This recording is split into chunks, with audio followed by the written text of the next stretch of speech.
mito conta que a Medusa era uma mulher muito bonita e vaidosa, que utilizava da sua beleza para enganar os homens e se gabava constantemente para causar inveja nas mulheres, se dizendo mais bela do que a própria deusa Atena. A deusa cansou de seus insultos e arrogância e de seu comportamento manipulador. Resolveu então castigar a Medusa. Você se vale de sua beleza para seduzir e usar aqueles que por você se encantam, mas eu, a deusa da sabedoria, vou revelar suas verdadeiras intenções. De agora em diante, seu belo olhar transformaria em gélido clarão, e seus cabelos transformaria em serpentes, pois é assim que você sempre utilizou. Afinal, teu amor é o amor da serpente. Você encanta para petrificar quem cair em suas rédeas. A deusa transformou a bela Medusa em uma horrenda e desfigurada criatura, como uma máscara que revelaria as verdadeiras intenções daqueles que tentam falsamente encantar e seduzir os outros, e também reflete nossa reação frente ao novo e ao desconhecido.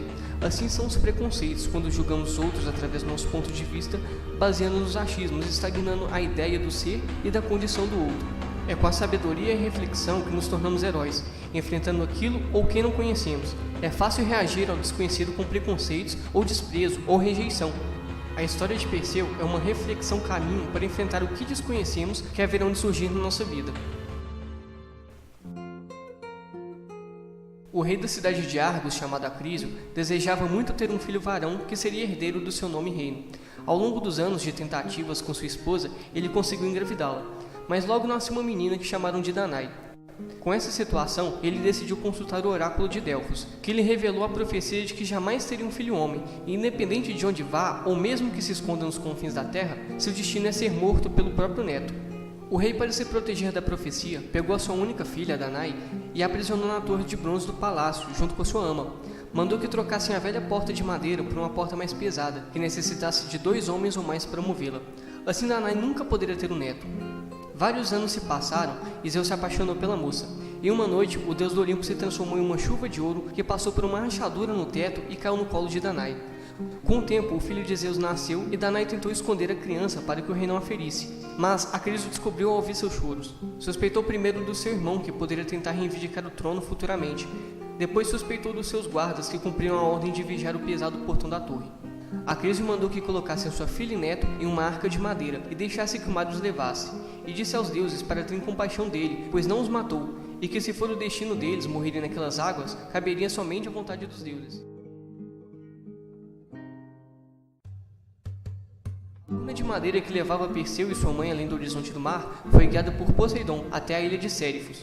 A arca foi retirada da praia por um pescador humilde chamado Díctes. Resgatou-os acolhendo em seu lar e cuidando da educação da criança à medida que ela crescia. Essa criança era Perseu, filho de Zeus, que cresceu conforme os anos foram passando. E um dia de festejo no palácio do rei, o rei Polidectes se apaixonou por Danae, mas ela estava sempre protegida do seu filho ciumento.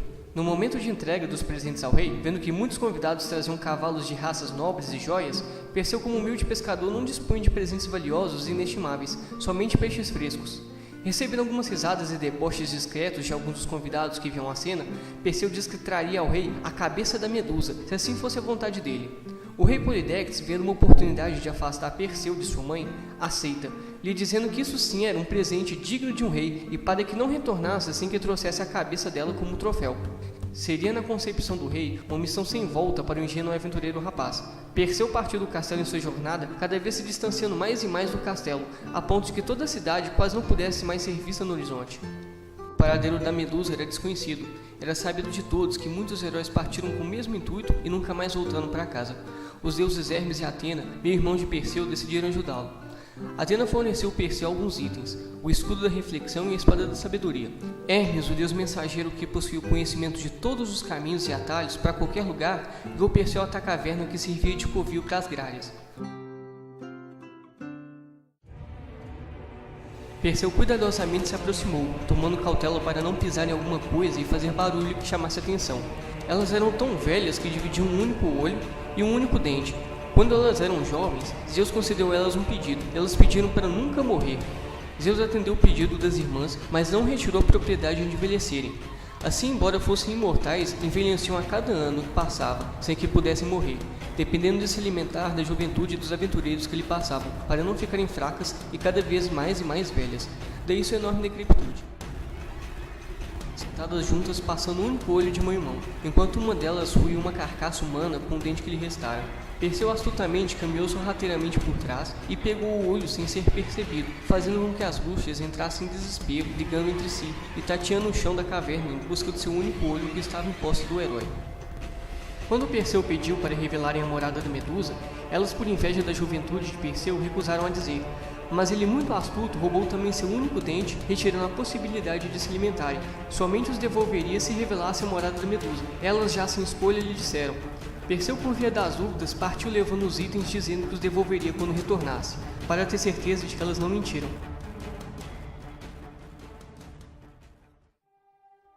Quando chegou no local indicado, as ninfas enviadas de Hermes entregaram a Perseu outros itens para ajudá-lo na missão. O capacete de Hades, que lhe permitia invisibilidade por um curto período de tempo, as sandálias aladas de Hermes, que lhe permitia voo durante um certo tempo, e uma sacola para guardar com segurança a cabeça da Medusa. As ninfas contam a Perseu a verdadeira história da Medusa, que fora amaldiçoada pela deusa Atena como castigo pela sua ofensa e comportamento. Ao observar a entrada da ruína que se escondia a Medusa, Perseu avistou duas outras górgonas, Stele e Euríale.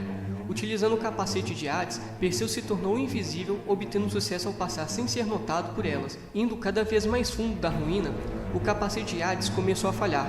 Perseu sorrateiramente continuou sua caminhada segurando a espada em uma das suas mãos e o escudo em outra, escondendo-se atrás de pilastras que sustentavam o teto do local. Percebeu então a enorme quantidade de estátuas que se encontravam no local, sendo que todas, sem exceção, eram de aventureiros desavisados e guerreiros dispostos a matar a Górgona sem sucesso. De repente, um som estridente ecoou próximo ao herói, que estava em alerta principalmente para não olhar diretamente a face da criatura. Ele percebe a sombra projetada na parede devido a uma fogueira que dava luminosidade ao ambiente. Perseu ouve um barulho tensionado e se esconde atrás de uma das pilastras de sustentação da ruína, quando vê uma flecha passar próximo de onde se encontrava. O herói tentou afastar o medo que sentia naquele momento, se concentrando em como poderia derrotá-lo, uma forma que pudesse vencer sem olhar para ela. Ele então percebe que o escudo da reflexão era tão polido quanto um espelho, que poderia ver o reflexo da Górgona através dele. Perseu corre de uma pilastra para outra, desviando das flechas desferidas contra ele. A poucos metros da criatura, Perseu se mantém atrás de uma pilastra, aguardando o movimento da Medusa. Essa, por sua vez, percebeu a fragilidade que se encontrava o herói devido à sua proximidade. Decide se mover cautelosamente para desferir um golpe final e devorar o herói, sem saber que estava sendo observada através do reflexo do escudo. Perseu acompanhou o sorrateiro através do reflexo do escudo, e quando a Medusa se aproximou, Perseu fechou os olhos e virou da pilastra velozmente, com sua espada erguida desferindo um golpe rápido. Lentamente, a cabeça da Medusa deslizou e caiu no chão. Em seguida, o restante do seu corpo desabou. Esse mito representa o caminho que todo mundo terá de percorrer para vencer aquilo que desconhece. A imagem refletida no escudo tem um significado de que somente pela reflexão é que se supera o desconhecido. Assim, cada um tem dentro de si um Perseu e uma Medusa, ou um herói e um monstro. A Medusa é a personificação da ignorância e hipocrisia, que nos dá o poder de julgar o outro através dos nossos valores pré-estabelecidos, assim petrificando o outro no nosso modo de pensar. Perseu, como herói, representa reflexão e sabedoria. Não há outro caminho ao homem senão pela reflexão para vencer seus preconceitos e intolerância, e sabedoria de conhecer a diversidade que as outras pessoas representam. A Medusa estava morta, e da poça de sangue nasceu o gigante Crisaor e o cavalo alado Pegasus. Perseu, sem olhar diretamente para a cabeça decepada da criatura, a colocou dentro de uma sacola como solicitado pelo deus Hermes, e utilizando as sandálias aladas, Perseu voou para fora das ruínas em direção à sua casa. No caminho, devolveu os objetos para as gralhas. Depois de um bom tempo de voo, as sandálias começaram a ficar cada vez mais fracas, falhando até chegar ao ponto de que não conseguiam ser mais úteis. O herói desceu para descansar das sandálias aladas no Jardim das Hesperides, para depois continuar sua jornada de volta. Enquanto Perseu descansava no Jardim das Hesperides, ali perto no reino da Etiópia, a rainha Cassiopeia se gabava da beleza da sua filha Andrômeda, a comparando constantemente com as Nereidas. Essas eram ninfas aquáticas, sereias que carregavam tridentes e encantavam os pescadores com seus belos cabelos em pérolas e um canto de tom baixo e lento que levava-os ao transe. Essas ninfas ficaram ofendidas e pediram a Poseidon, deus dos mares, que castigassem a rainha em seu reino. Poseidon enviou uma criatura marinha chamada Ceto para destruir todo o reino, a menos que Andrômeda fosse entregue como sacrifício a essa criatura. Para poupar o reino, Cefeu e Cassiopeia, em prantos, decidiram sacrificar sua filha Andrômeda. Pediram aos guardas que acorrentassem Andrômeda nas rochas próximas ao mar, para ser entregue a seu destino. Perseu, retornando de sua jornada, agora com as sandálias novamente em uso, conseguiu ver do alto a jovem acorrentada e se apaixonou por ela.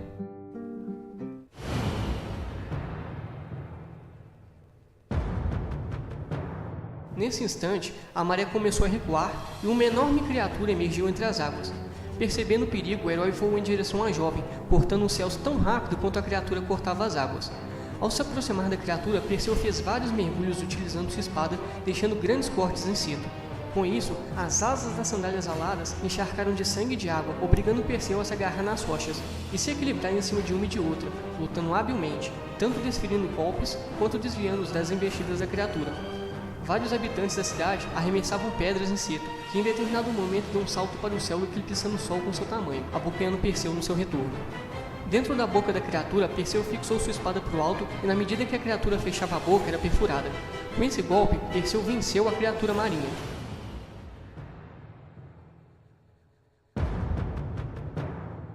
O reino e a princesa foram salvos pelo herói. Cefeu ofereceu a Munda sua filha em casamento. Eles se casaram, porém a festa foi perturbada pelos ciúmes do príncipe Fineu, a quem Andrômeda tinha sido prometida em casamento. Esse reuniu vários homens e entrou com eles na sala de banquete, provocando uma terrível carnificina. Descoberta a conspiração, Perseu mostrou a cabeça da Medusa a Fineu e seus cúmplices, transformando-os todos em pedra. Perseu e sua esposa partiram para a ilha de Céfiro para concluir sua jornada e entregar a cabeça da Medusa como troféu e presente ao rei Polidecto, porém novos problemas o aguardavam. Quando chegou à ilha, Perseu foi recebido por soldados do rei, e não sabia ele que sua mãe havia sido forçada a conviver na corte real, sofrendo diversos tipos de abuso em sua ausência. Ela conseguiu escapar junto com Dictys, que era igualmente perseguido. Ambos se esconderam no templo de Atena, onde ficariam seguros devido ao local ser dedicado à religiosidade. Ao saber do ocorrido, alguns homens justos que conheciam Perseu e os que passaram a conhecer depois dos seus feitos se juntaram a ele contra os guardas, se tornando aliados. A batalha parecia estar perdida, devido à numerosidade de soldados que o rei dispunha em seu exército. Após dar o comando aos seus aliados para fecharem os olhos, Perseu retirou a cabeça da Medusa, apontando para a multidão de soldados, e diante dele todos se transformaram em estátuas de pedra. Perseu caminhou derrubando as estátuas e abrindo caminho até a entrada do palácio, onde o rei se escondeu atrás do trono real. Vou permitir que continue a residir nesse palácio, entretanto, vou lhe conservar essa imagem para sempre. Perseu transformou Polidectes em uma estátua de pedra e entrega a coroa para o seu pai de criação, Dictys, nomeando o humilde pescador como rei.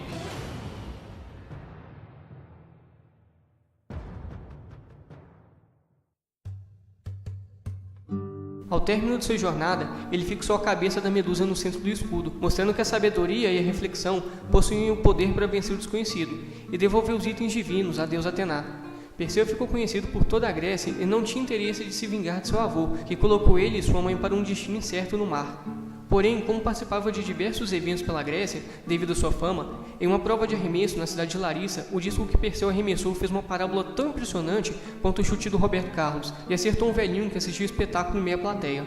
Esse era seu avô Acrísio, que devido ao impacto morreu, cumprindo a profecia determinada pelo oráculo. Após o feito, Perseu decide não reinar em Argos como seria de direito, deixou-a com um parente e partiu para fundar a cidade de Micenas. De acordo com algumas tradições, Perseu também foi à Ásia, onde um de seus filhos, Perses, gerou e governou os persas.